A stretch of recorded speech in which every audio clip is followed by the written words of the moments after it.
Dhanya S ചെയ്തത് തോന്നിവാസമാണ് എന്ന് പറയാതിരിക്കാൻ കഴിയില്ല. കാരണം ഒരു കേന്ദ്രമന്ത്രിയായിരിക്കുന്ന സുരേഷ് ഗോപിയോട് തൻ്റെ പദവിയെ ബഹുമാനിക്കാതെ, അദ്ദേഹത്തിൻ്റെ പദവിയെ ബഹുമാനിക്കാതെ എസ് എന്തും ചെയ്യാമെന്നുള്ള നിലപാടാണ് സ്വീകരിച്ചത്.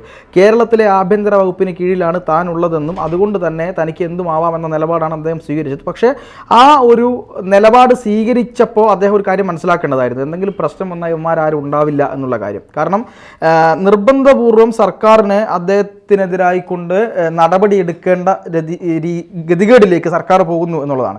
കാരണം ഇദ്ദേഹം സ്വന്തം താല്പര്യത്തിന് പോയി അവിടെ കരോള് അല്ലെങ്കിൽ ഈ പറയുന്ന നിങ്ങൾക്ക് അനുമതി തരില്ല എന്നൊന്നും പറഞ്ഞതല്ല എന്ന് തന്നെയാണ് നമുക്ക് അരിയാഹാരം കഴിക്കുന്ന ആർക്കും മനസ്സിലാവും.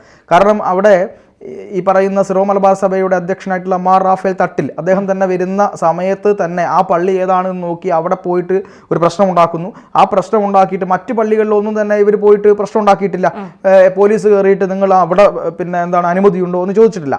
ഇദ്ദേഹം ഇവിടെ തന്നെ പോയി പ്രശ്നം ഉണ്ടാക്കിയത് ക്രിസ്ത്യാനികൾക്കിടയിലേക്ക് 1-2 സന്ദേശങ്ങൾ കൊടുക്കാൻ വേണ്ടിയിട്ടാണ്.